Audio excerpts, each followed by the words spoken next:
when we think about grief, I think we allow ourselves to feel sometimes. Sometimes we sit and be. But I think the one thing we don't think about is time and duration.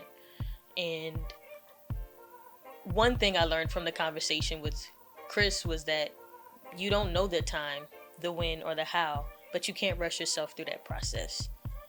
I think what's going to be interesting is people hearing someone influential talk about this. Like, New Orleans has been through a lot of grief, and I think that a good portion of how we express that is through our culture and second line and just being social with each other. Yeah. But we still don't have the conversation. The conversation is equally as important as the expression. Mm-hmm. Sometimes when all of that's gone and there's nothing left, what do you do then?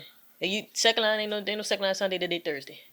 Okay, cool. I go see the band, but then I gotta go to work on Friday. There's Yeah. parts in between in your life where they're down parts, and when you're sitting alone with them parts, You have what do you more. do?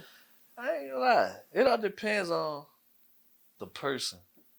And when I say the person, what loved one was that? A lot of people don't look at it like that. And when I say which loved one, like your grandmother, dad, mom, brother, sister, you know what I'm saying? Yeah, It's very skeptical on how you judge it. Because when you lose a parent, it's harder. yeah, Because at the end of the day is you'll never get a mom, you'll never get another dad, you know what I'm saying? Like grandparents, you understand. My mama came from that. Sometimes you might have grandparents that raised you because your parents was all spraying to drugs or whatever. But when you lose that person you come from, yeah, that shit eats you up. And it hurts people more because, like I tell people today, you only get one, right? So no matter how it goes, you got to do right by that person. You know what I'm saying? Because once they close their eyes, bro, ain't no coming back from that shit. yeah, You can't go in front of no casket and say, I wish I would have did this. It's too late. They can't hear you. That's a shell, my nigga. Everything else out the window. yeah, And it eats them. I see it today. It eats people up. They can't function because they still thinking, why I never did it. But you had all the opportunity in the world to do it. yeah, But now you want to sit back and think about it when you had the opportunity. Ain't nobody stopped you. You want to be this hateful ass motherfucker. And now you got to live with the consequences. And like for my mama, I had no regrets. yeah. I was there. You know what I'm saying? We was there every step of the way. So when her time came, it was just that like, all right, time to step up. That Now I accepting got to step factor. up for my kids. Yeah, How she did for us a single parent. You know what I'm saying? She raised one boy, two girls. And look at us now.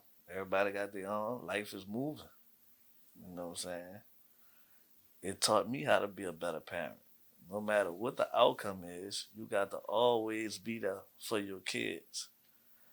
You know what I'm saying? no, that's really. It makes me think though, when it is such an influential person that you lose, then like the idea of grief steps in, and it brings me back to the definition of grief. Like, um, I think Webster defines it as like a burden or like a trying to get it together, like a deep sadness brought on by oh, I'm losing my words at the moment. I'm straight up just blanking, but it's like a really deep sadness by like something that's missing of like an absence. Or grief. Yeah, so I'm curious what you think it is. This is like an absence. That's all it is. It's like something that you're thinking about that's not there, that you wish was there forever. Yeah, And it's like, you just got, that's why I say it should never be a real definition of how you classify grief yeah, because it always can go in any direction of the thought of that person. yeah, So if you might feel like your grieving or how you feel about grief might be different from what I'm feeling. That's For why sure. it should never be no true definition of it. But they have as many ways to describe it. Yeah, and try to like I get that idea of like trying to put things into a box. I feel like grief is one of those things that it'll really creep up in between the cracks. Like you'll think you're doing all right, and it could be something as simple as seeing a pin and you remember a memory of something. Mm-hmm. And the wave of feeling that you have within those 30 to 60 seconds is overwhelming sometimes. Like there have been moments where I just needed to like stop because I couldn't overcome the emotion in enough time to continue. So I just had to stop. Whatever it was that I was doing, I just had to like surrender into that moment because I was taken back, man. I was out of there. Yeah, we go. What I'm approaching what this year make 5 years Wow. for my mama, and like that shit still be like night and day. Like probably I'm gonna say, and it's honest, probably like 3 times out of a month that day and the day before playing my head like repeatedly. Like sometimes you just gotta sit. Sometimes I just sit in my car just Yes. to be like, God damn, because she died in our house, so Wow. sitting there it brings moments, and that fucking moment plays every like at least 3 times a month. It'll be time like 2, 3 in the morning. We leaving gigs. They be like, "Well, man, what we doing?" I'm like, "Man, I'm about to go home." I make a detour. I end up sitting up in the cemetery. Yeah. It's 2, 3 in the morning. Like, should be like trying to question. But you can't question God. But you be still like wondering, like, why? Yeah. We all have an expiration date. Never know when, the time, the day, or the hour. But it just be like, you just be curious. Yeah. Like, what the fuck? I How find it this come? interesting that you say how you just pull up to the gravesite. Like what compelled me to go here? I didn't have that thought at first. No, I I just didn't. ended up here. I've also found myself in moments where it's just like, how did I? Why did I order his favorite drink? Man. I don't even drink gin. I think it'll be going on 2 years for my dad at the end of the year. At the end of the year, so it's just like why did I order that? Like I don't gin and juice. I feel like it's a grown man drink. Nah, I just want it all the time, and it's like all right. So that that silent pull, I feel like people don't talk about that enough either. Where it's just like you feel compelled to do stuff Yeah. in memory of That's them your that you parents had never, yeah, that that you you had never never thought did. of. And the creative Mm, part, they're under like a lot of people don't even they grieve like they say they grieve in different ways. yeah, Like in New Orleans, grief is how you want to see it. It might sound creative, but it's kind of unique yeah, because we different. yeah, Like every other place in the world is sad, yeah, always sad. The moments you go here, it's just sad. New Orleans, like man, we gonna rock out for you. yeah, We gonna bring you. yeah, For people who don't understand what bringing is, that's a traditional with the second lines and stuff like that. Like it's really different, and that what makes us unique too, and that helped with the grief a little bit too, though, oh, the tremendous because at amount. the end of the day, you see how your people was loved. It's the response from the people that comes out and Yeah, support.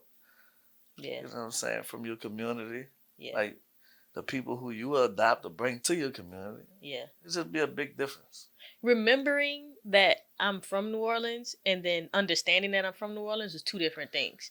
Cause I realized that we just celebrate life through all of its facets, from birth to death. Like Hmm. that amount of celebration is unmatched because there are so many moments in life where you could fall victim to what's happening, but New Orleans always tries to like bring you back up and Hmm. remind you like, nah, like this is still worth celebrating. Yeah.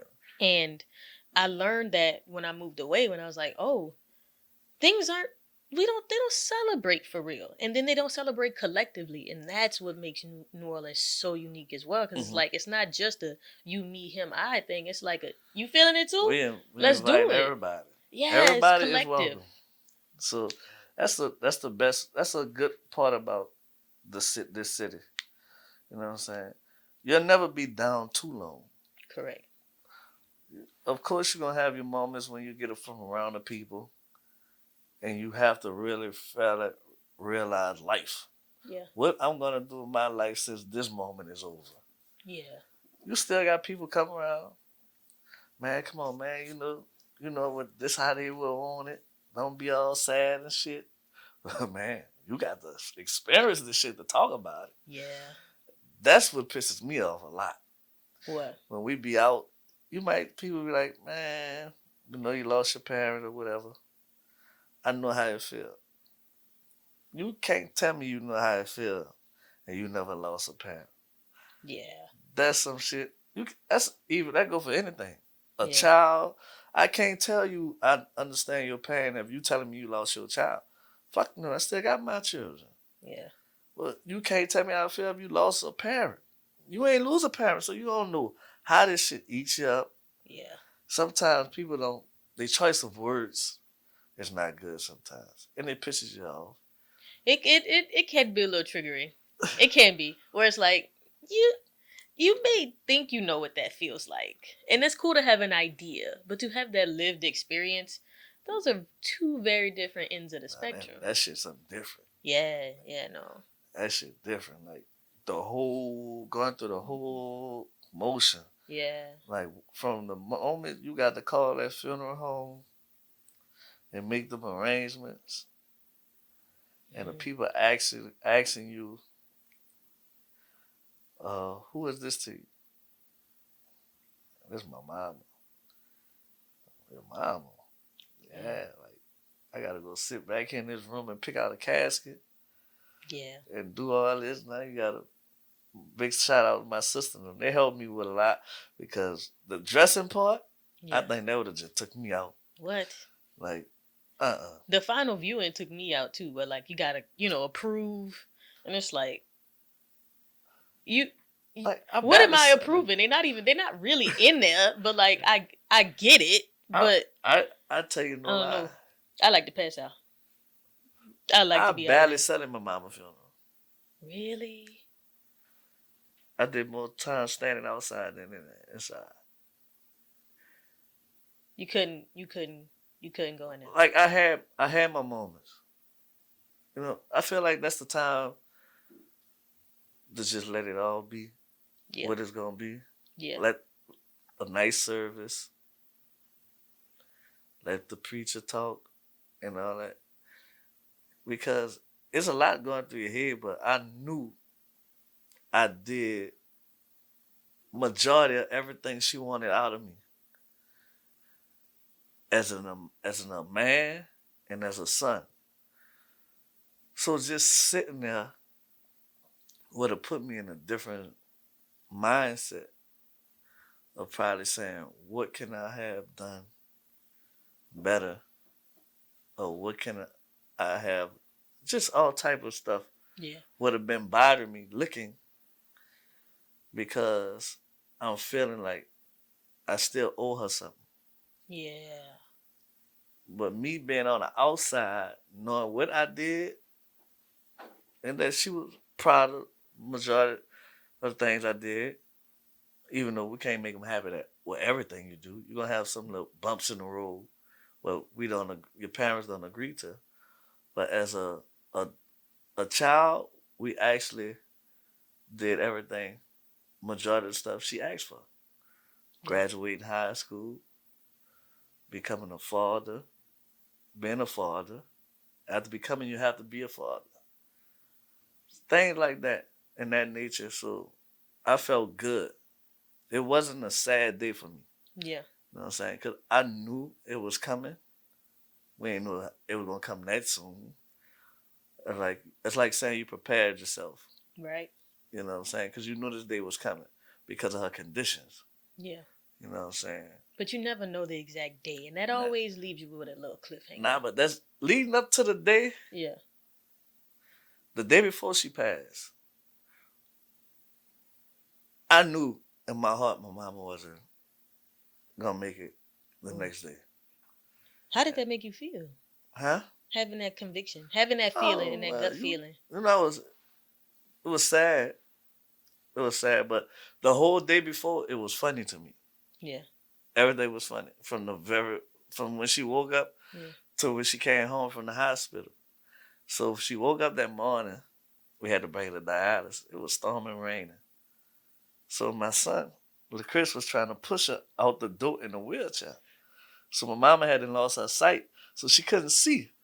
So she like, boy, don't touch my motherfucking wheelchair. And he keeps saying, I'm trying to help you, mama. I'm trying to help you. So I done went outside, moved the car, come back. Them two fussing like husband and wife. I'm like, bro, y'all gotta stop. We bring her to dialysis. Riding up there, my mama said, Chris, I don't feel good. You might be having to come back and get me. I'm like, all right. So I drops her off. Probably within 15 minutes from me dropping her off, the people called me. They're like, you gotta come back. And I'm like, damn, this lady up ready already? They're like, no. She's going to the hospital because she coded. So I was like, oh shit. I called my sisters. We all met up at the hospital. My sister wound up staying there with her. I wound up going to hit a gig on Chef right next to Popeyes. They forgot her wheelchair. So I had to rush. Me and P, I was together. We rushed to go get her wheelchair. She called. She said she wanted a tuna salad and a Gatorade. So on my way there, I stopped at Ross's and got it. Brought it up there. I wound up leaving because I don't sit too fine in hospitals. That ain't my thing. Okay. My sister done sit up there. Time going on. I'm like, they gonna keep her. About 7 o'clock come, my sister don't come knocking on the door. My mama, I'm like, why the fuck they releasing you after what just happened? Me thinking to myself, mom probably told them people, I won't go home. Yeah. I don't want to die in no hospital. I want to go Yeah. home. I had a gig that night, and I told them, I'm not coming to this gig. I said, I ain't gonna come, I'm gonna stay home. So a couple of fellas from the band came out. We sat outside about 2, 3 in the morning. And my mama's last words, she had to use the bathroom, so I had to bring her to the bathroom. And we went to sleep. My sister normally bring her breakfast or make her some breakfast in the morning. Man, my sister come wake me up. Mama ain't breathing again. I jump up. My sister said, that's about the fastest I ever saw you jump up. I went in that room. Mama was cool as ice. I said to myself, yeah, she gone. Yeah. She came home to die. She ain't want to die in no hospital. She wanted to be around her kids. Yeah. You know what I'm saying? How do you feel like that support from your band members and your partners helped? Because it was clear, y'all always shoot the shit on the porch. That's nothing new. But in that particular moment, it seemed a little more supportive. It seemed like it was intentional on their part to be like, Cause this see, nigga doing. Let me go see. with Pierre, like him being with me, like during that day, Yeah. he understood the situation that was taking place Yeah. at hand. You know what I'm saying? Now, majority, the whole band knew my mama condition. You know what I'm saying? They used to come sit outside, bring her ice, do little simple shit like that. Forever grateful for, you know what I'm saying? But that very day, he was with me majority of that day, so he understood everything that was going on. So even though he went to the gig and everything, he was able to tell him like, Chris is going through something like right now, so he ain't coming to Yeah. reason why he ain't coming. You know what I'm saying? And when they made that phone call, he was the first person to come to the house. Yeah. When she died, he actually helped me pick up the ambulance. They left my mama on the floor after trying to resuscitate her. Yeah. They left her on the floor. Me and Pierre had to pick her up and put her on the sofa until the funeral home came. How do you think that support helped you in those moments? It helped me because it kept it off my mind, wondering like when is this gonna take place? Because deep down in my heart, I knew it was coming. Like Yeah. it was already the sign was there. Yeah. So I was like, I know it's, but see, by them coming and sit, my mind, we laughing and joking, you know what I'm saying?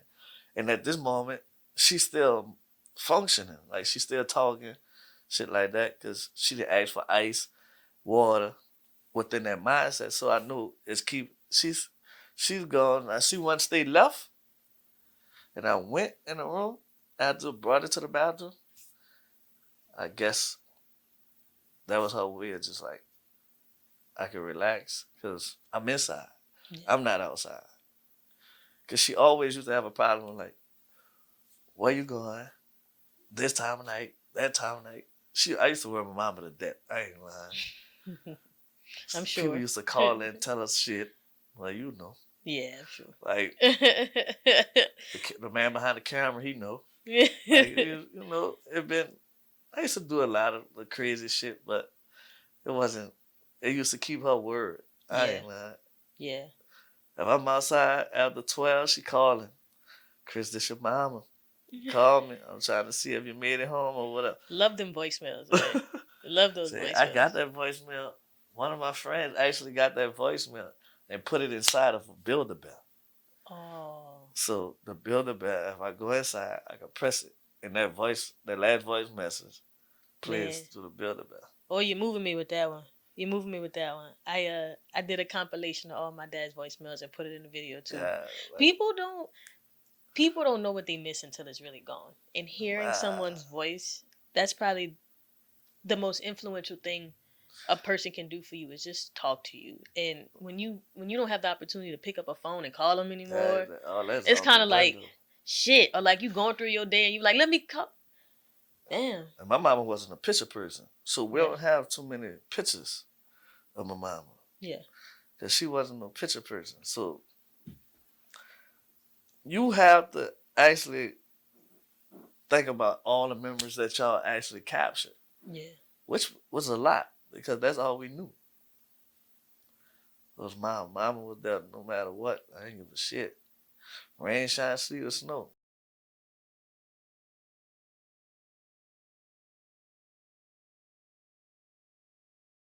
A good. So I have these cards, right? You know I've the been looking name. The at 'em. name of the podcast is Chasing Destiny. We didn't hit on majority of the things already. You didn't, because there are different questions underneath there.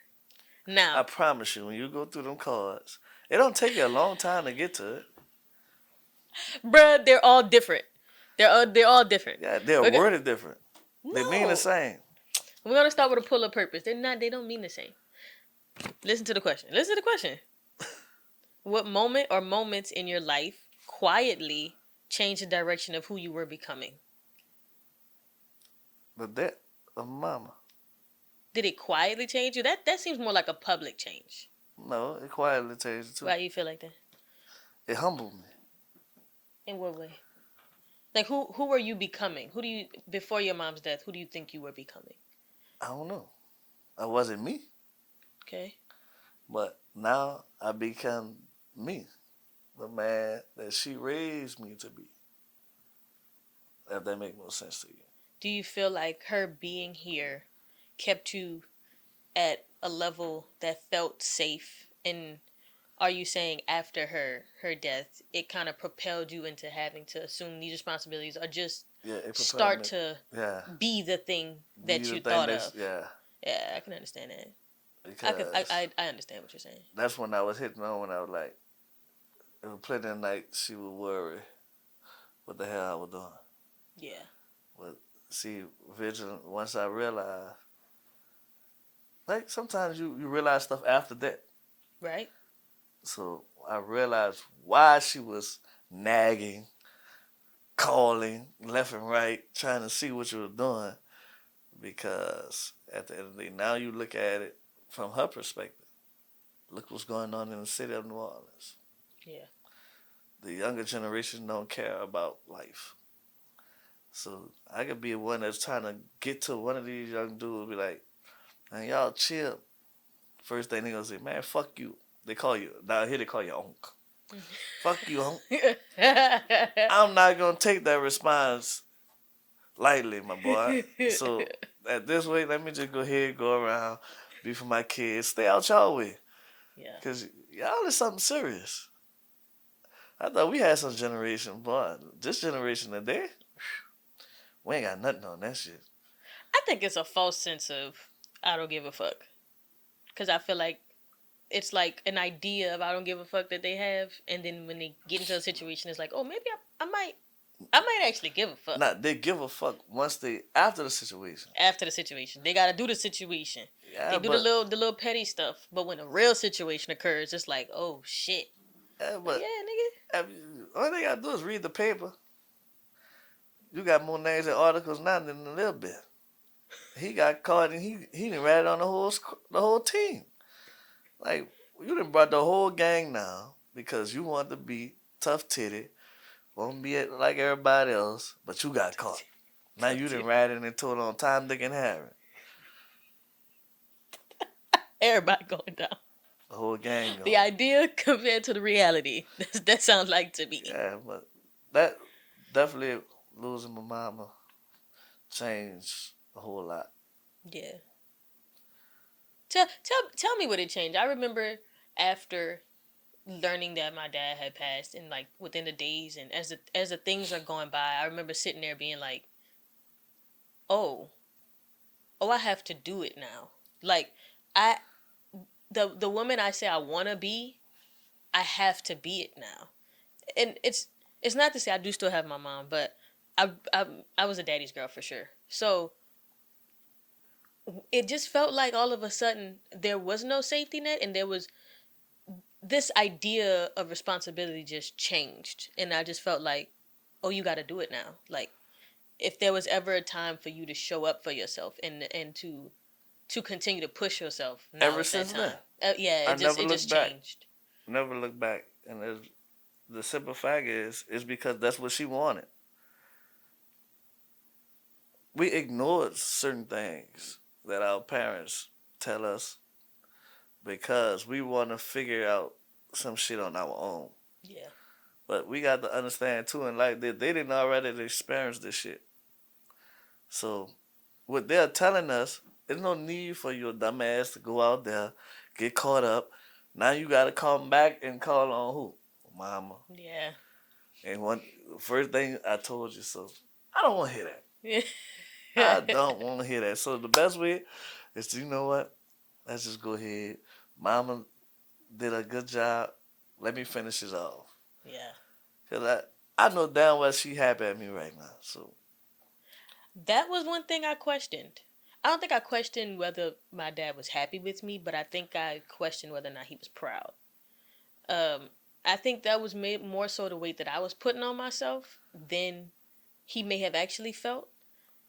But I know I questioned whether or not but you he was proud. overcame it though.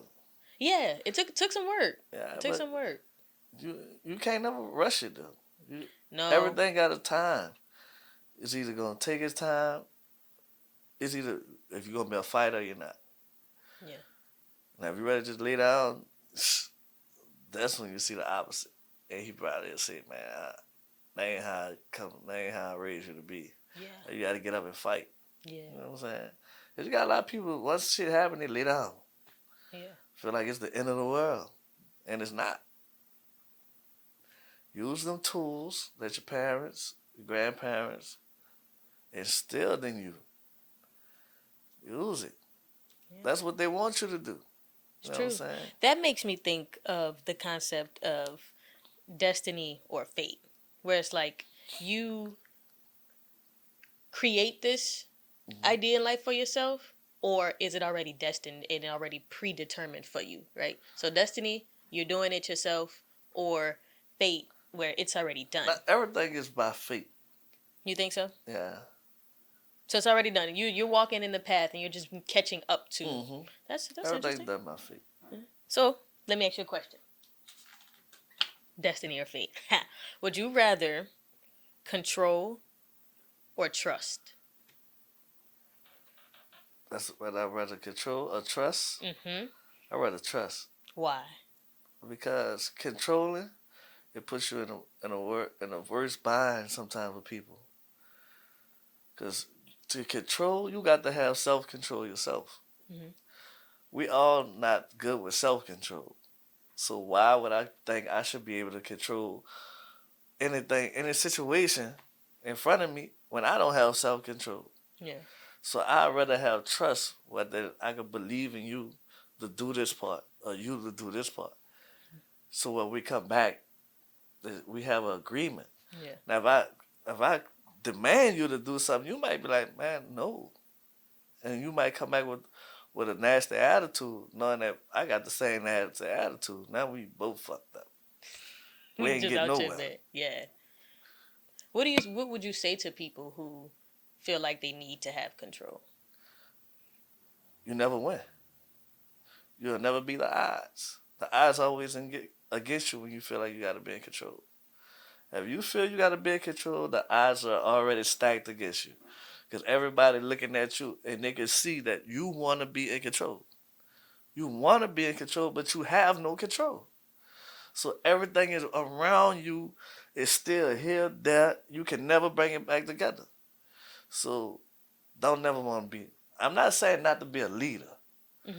Because being a leader and being a person in control are two different things. A leader is going to lead. He's going to teach. He's not going to just sit there and relax. A person with control, he's going to demand you go do this. He's not going to sit up there and teach you before he wants you to go do it. Or you go figure it out. No, a leader is going to come out there, let me show you this, teach you this way, teach you different ways to do things about life.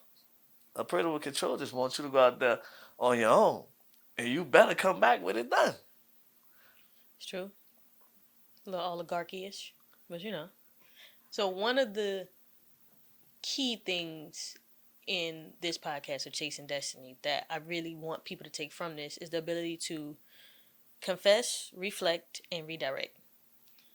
So it's pretty much just stating you bringing something into awareness, you thinking about that thing, and then how do you move forward from acknowledging that thing? Let me ask you this.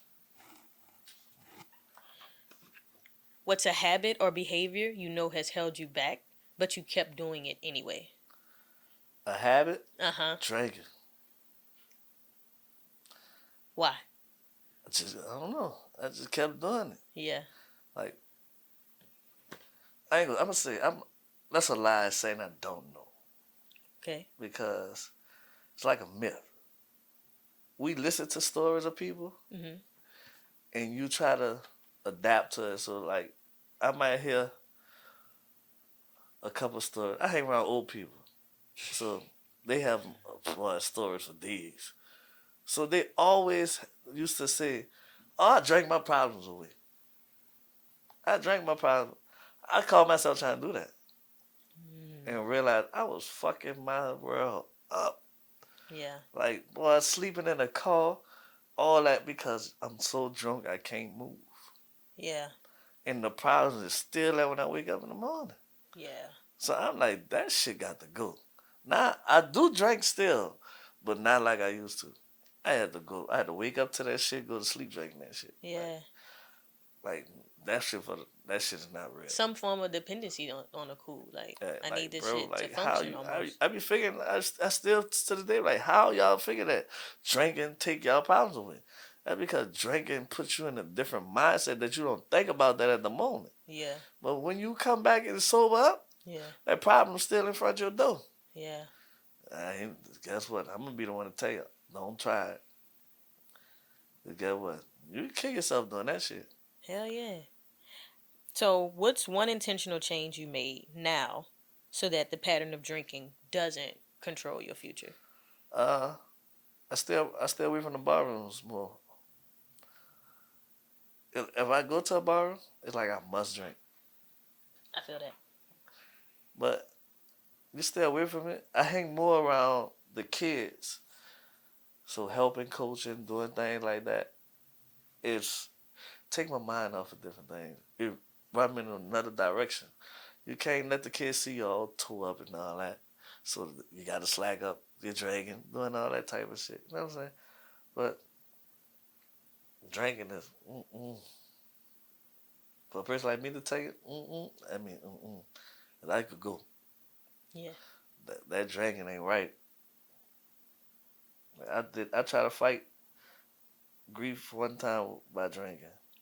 Yeah. I drank so much I was throwing up blood.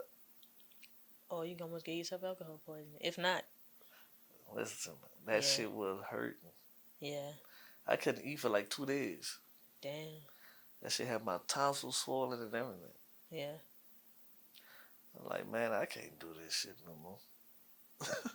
Like, boy, fuck what the old people say at that point. I know that part of lie. Yeah. Drinking don't ease the problems. No. Mm-mm. Temporary relief. What I rather do? That what you said? Yeah, what would you rather do? I don't know. Just running away from that though. There's a lot of, but I'd rather be at the park with the kids though. Okay. I ain't gonna lie, these kids today is funny. You feel like Boy, that's serving a new purpose in your life? yeah. And my mama always dealt with kids though. Yeah. From Tambourine and Fan to Phyllis Wheatley, she was a substitute. She was a substitute at Peters and Clark. So being around kids, and my grandmother always had kids. The whole family always was there. So kids was her thing. You know what I'm saying? So I can't hit on nothing about my daddy. So I hope I that don't understand. never come across the table. I understand. Cause he ain't never been there. So No, I feel that. So, the name of the podcast is Chasing Destiny. If you could give someone else advice on what it means to chase their destiny, what would it be? to face their destiny. Chase it. Uh, First of all, you gotta believe in God first. If you don't believe in God, it's like, what you here for? Because you can't get through nothing without that man. That's number one. Everything else, you always got to have a plan. And a plan don't mean you have to have perfect execution to it. Like if you think you're destined to do this or chasing anything, you got to have a plan to execute. Because without a plan, you'll never execute. You know what I'm saying? And you got to really focus on what you're doing. Sometimes it brings people in your life and it removes some people from your life. It could bring you a friend of 30, 40 years that you have to let go because that was a part that kept you from doing what you wanted to do. You might have a person that come here right now today can see everything you have in you that you want to chase and become in life. But you never did it because you worried about what your partner over here gonna tell, or what he gonna say, or how he feel, or what the next person gonna feel. At this point in life, we all got to understand that you got to do what's best for you. What's best for you is best for you. It might not be best for him, but you're not worrying about him because you can't depend on him to do everything you want to do. At the end of the day, you got kids. You got people that's watching you. Your kids mainly. You'll never want your kids to say, well, mama, dad they ain't accomplished nothing. They wasn't destined to do nothing. Nothing. You don't never want to have that feeling because that's a hard pill to swallow. When mad they come in fussing with a child. When they become a young adult. And you try to tell them how they should do things in life when you never showed them or led them in a direction. Nah, I'm not. I get it. I was listening because I was like, shit, you right. You know what I mean? You right. Well, I appreciate you coming today and having this conversation Man, with all me. the time, man. And telling people we're coming back for part 2. Tell him. Because she didn't give me the attire I was supposed to be in. So y'all make sure. Y'all look at Destiny. Hi. And tell her part 2 soon. I got you. Yeah, we definitely gotta do this again.